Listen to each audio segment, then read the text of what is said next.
Hello everyone, this is Meenakshi Verma और हम इस वीडियो में पढ़ने जा रहे हैं कि इंडिविजुअल डिफरेंसेस क्या होते हैं और इंडिविजुअल डिफरेंसेस के डायमेंशन या हम बोल सकते हैं टाइप्स ऑफ इंडिविजुअल डिफरेंसेस।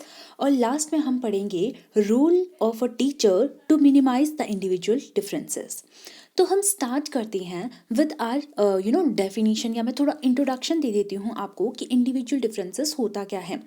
तो अगर हम बात करें इंडिविजुअल डिफरेंसेस का मतलब होता है कि कोई भी individual, no two individual are alike, कोई भी इंडिविजुअल होते हैं ना वो सेम नहीं हो सकते हैं, चाहे वो आइडेंटिकल ट्विंस ही क्यों ना हो। ठीक है, चाहे वो ट्विंस ही क्यों ना, हम बोलते हैं ना यार ये तो जुड़वा लोग हैं तो ये देखने में कितने सेम हैं।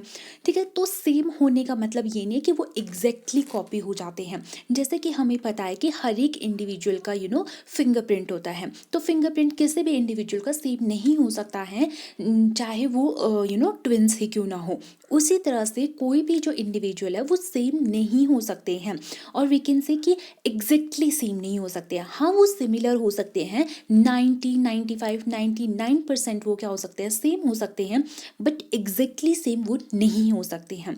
बहुत सारे ऐसे रीज़न है या एक या दो कैरेक्टरिस्टिक्स ऐसी उनमें भी होगी जो क्या करेगी, वेरी करेगी। ठीक है, तो यही इंडिविजुअल डिफरेंस था, इंडिविजुअल डिफरेंसेस का थोड़ा इंट्रोडक्शन था जो मैंने आपको बताया कि कोई भी जो दो इंडिविजुअल है, चाहे हम कितने इंडिविजुअल को कंपेयर कर ले, हमें कोई भी दो इंडिविजुअल जो है वो एग्जैक्टली सेम नहीं मिलेंगे। तो this is individual differences. Now we will come to our main topic, that is what is the dimension of individual differences.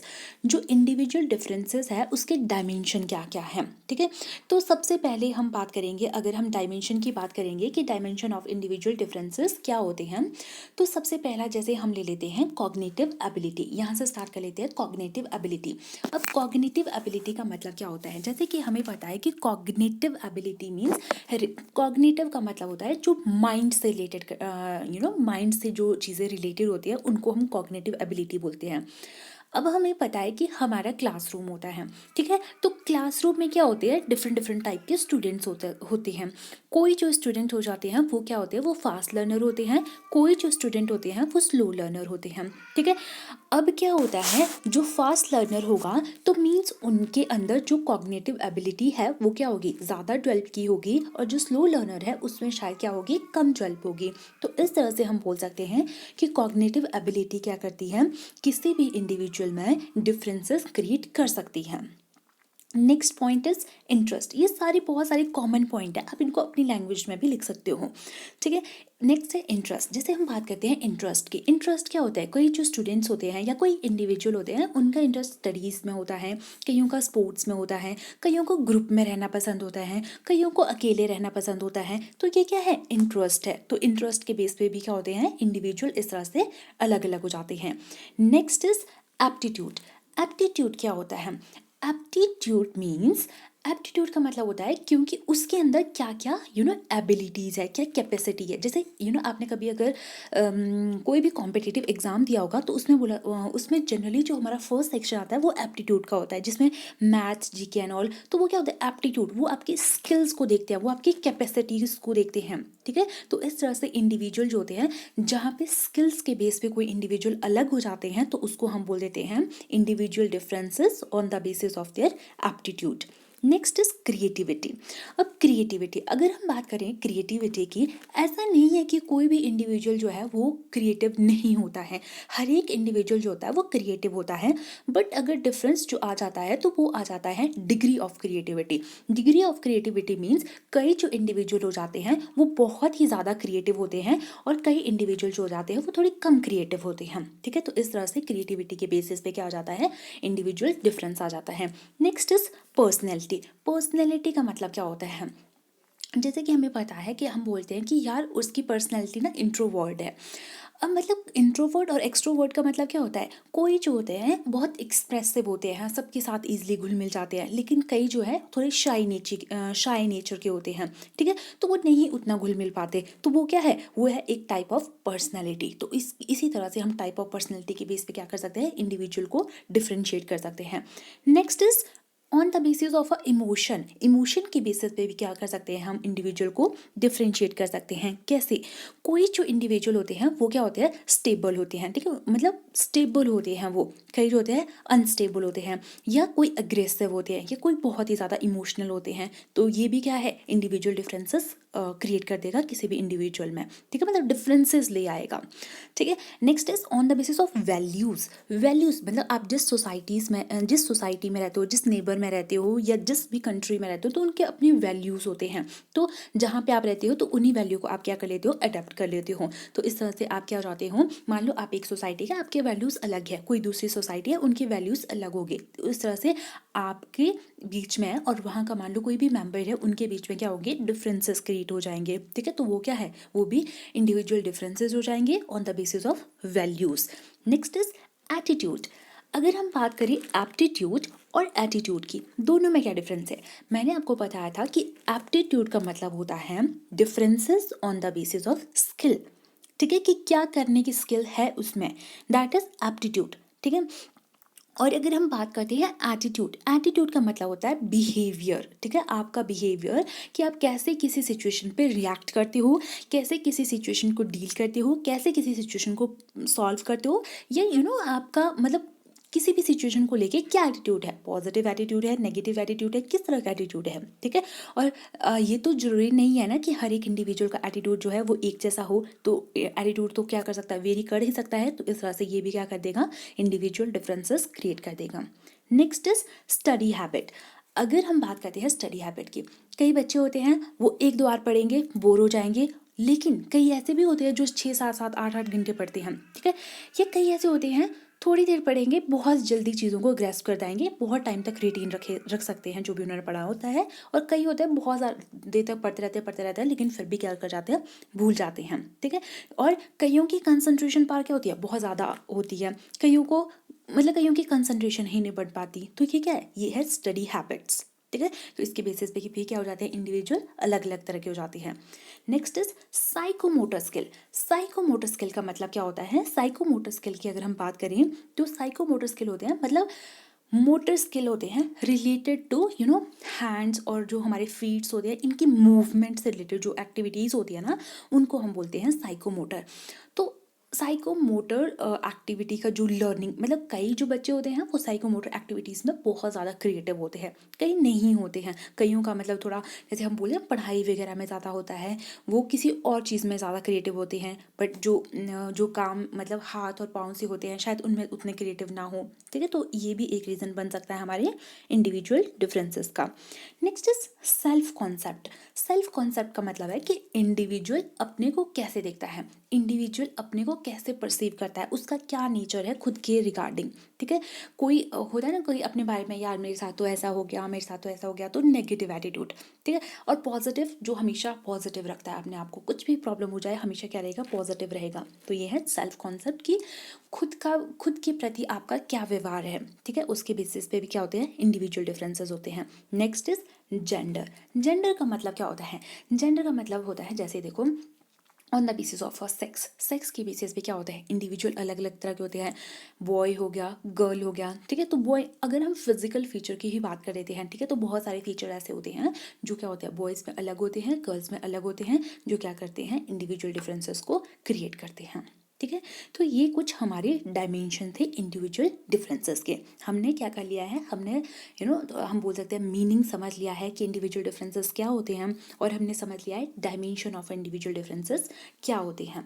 अब हमारा जो नेक्स्ट जो टॉपिक है that is role of a teacher, ठीक है। Next is role of a teacher to minimise the individual differences, ठीक है। एक जो टीचर है उसका क्या रोल होता है इंडिविजुअल डिफरेंसेस में। फर्स्ट इज मतलब कैसे, हमने अभी पढ़ा ना कि इंडिविजुअल डिफरेंसेस कितने कितने रीज़न की वजह से आ सकता है, ठीक है। तो अब हम पढ़ेंगे कि कैसे, मतलब जो एक टीचर है वो कैसे अपना भागीदारी दे सकता है उन इंडिविजुअल डिफरेंसेस को अपनी क्लास में कम करने के लिए, ठीक है। तो पहले हम बात करते हैं इंडिविजुअल अटेंशन, ठीक है। अब इंडिविजुअल अटेंशन क्या होता है, इंडिविजुअल अटेंशन का बोलने का मतलब है क्लास है, क्लास में बहुत सारे बच्चे होंगे, ठीक है, हम पढ़ ही रहे हैं, स्लो लर्नर होंगे, गिफ्टेड लर्नर होंगे, ठीक है, फास्ट लर्नर होंगे। तो अब ऐसा नहीं है ना कि क्लास में जो इंटेलिजेंट बच्चे हैं उन पे ध्यान दो और जो वीक लर्नर हैं उन पे ध्यान मत दो, ठीक है। सोचोगे यार टाइम वेस्ट हो जाएगा या वैसे भी ज़्यादा टाइम मतलब ज़्यादा एनर्जी लगेगी उनको समझाने के लिए, क्योंकि अगर टीचर ये सोचता है ना फिर तो कभी भी इंडिविजुअल डिफरेंसेस कम हो नहीं पाएगा। तो टीचर को क्या करना पड़ेगा, हर एक बच्चे पे ध्यान देना पड़ेगा। अब ऐसा नहीं है कि वो वीक लर्न बच्चे पे ही ध्यान देता रहे, क्योंकि अगर वो वीक बच्चे पे ही ध्यान देता रहेगा तो जो इंटेलिजेंट है या हम बोल सकते हैं जो फास्ट लर्नर है वो अपने आप को बोर्डम में चला जाएगा। वो फील करेगा कि उसको तो मतलब कुछ गेन हो ही नहीं पा रहा है, तो उसका इंटरेस्ट जो है वो डे बाय डे क्या हो जाएगा, ख़त्म होता जाएगा, ठीक है। तो इसीलिए टीचर एक मतलब इम्पॉर्टेंट रोल प्ले कर सकता है यहाँ पे by giving individual attention to all, ठीक है। Next is limited size of the classroom. अब टीचर एक है, स्टूडेंट क्या होंगे, अगर मान लो एक क्लास में 100 भी स्टूडेंट हो जाते हैं या 50 भी स्टूडेंट हो जाते हैं और हमारा एक पीरियड जनरली कितने आवर का होता है, 1 आवर या 30 मिनट टू 1 आवर ही हमारा जनरल जो पीरियड है वो वेरी करता है। तो अगर क्लास का साइज बहुत ज़्यादा बड़ा होगा तो it is not possible for a teacher to pay the individual attention to each and every child, ठीक है। तो इसके लिए अगर हमने इंडिविजुअल डिफरेंसेस को कम करना है तो हम क्या कर सकते हैं, अपनी क्लास का जो साइज़ है उसको थोड़ा लिमिट कर सकते हैं। Next is grouping. अब हम बोल रहे हैं कि हमने ना मतलब ये सारे जो पॉइंट्स है ना ये कहीं ना कहीं लिंक करे, जैसे आपने ये पढ़ा तो ये यहाँ से लिंक करा, अब ये यहाँ से लिंक कर जाएगा। जैसे देखो अब क्या हो जाएगा, जो ग्रुपिंग है, ठीक है, जो ग्रुपिंग है हमारा, ग्रुपिंग में क्या हो जाता है, ग्रुप अगर हम बात करते हैं ग्रुपिंग का बोलने का मतलब क्या है, ठीक है, ग्रुपिंग बोलने का मतलब क्या है, ग्रुपिंग बोलने का मतलब है कि हम क्लास को ग्रुप कर सकते हैं।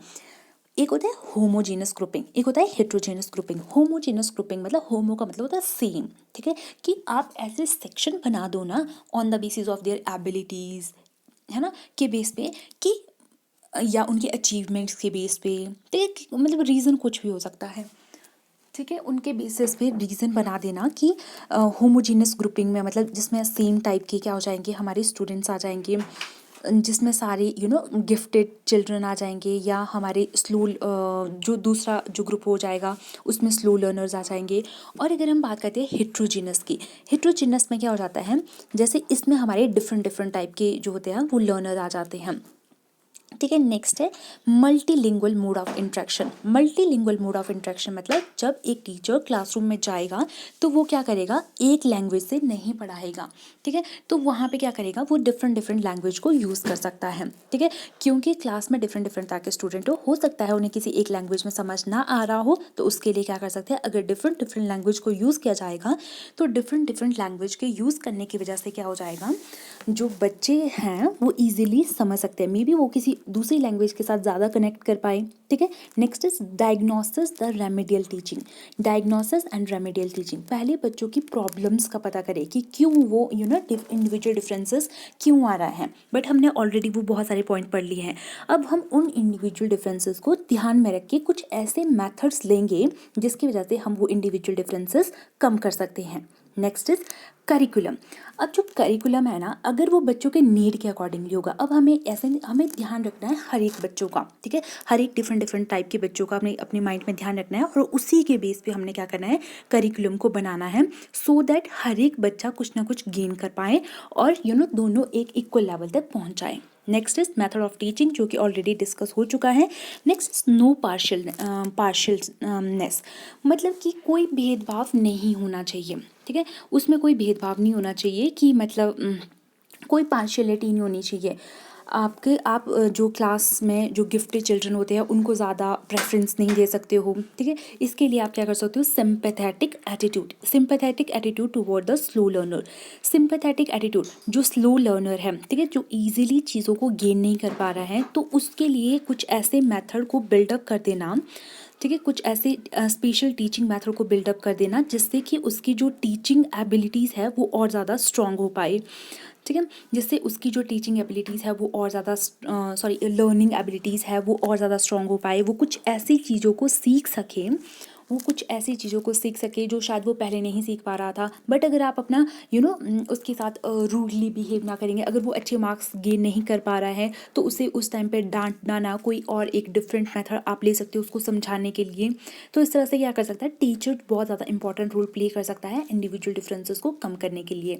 Next is cooperative learning. Cooperative learning का मतलब है कि आप क्लासरूम में भी ऐसा एनवायरनमेंट क्रिएट कर सकते हो जहाँ पे आप किसी भी बच्चे को ऐसे बोल सकते हो, कोई भी क्लास में, मतलब मान लो कोई फास्ट लर्नर है तो उसको ये बोल सकते हो कि आप अपने जो स्लो लर्नर हैं उनको हेल्प कर दो पढ़ाई में, ठीक है। तो इससे क्या हो जाएगा, जो हमारा जो फास्ट लर्नर या गिफ्टेड जो स्टूडेंट होगा वो भी बोर्डम फील नहीं करेगा, और उनके बीच में वो डिफरेंसेस जो गैप है वो भी क्या हो जाएगा, कम हो जाएगा।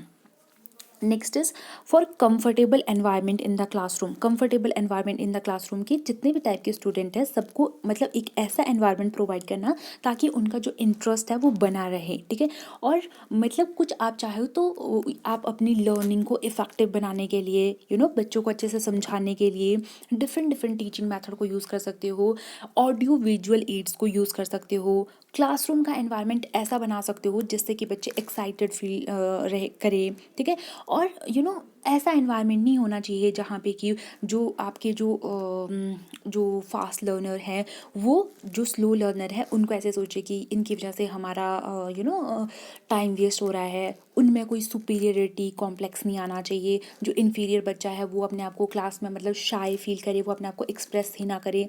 तो टीचर को ट्राई करना चाहिए कि क्लास में एक ऐसा एनवायरनमेंट बना के रखे ताकि जो बच्चा है वो अपने आप को फुली एक्सप्रेस कर पाए।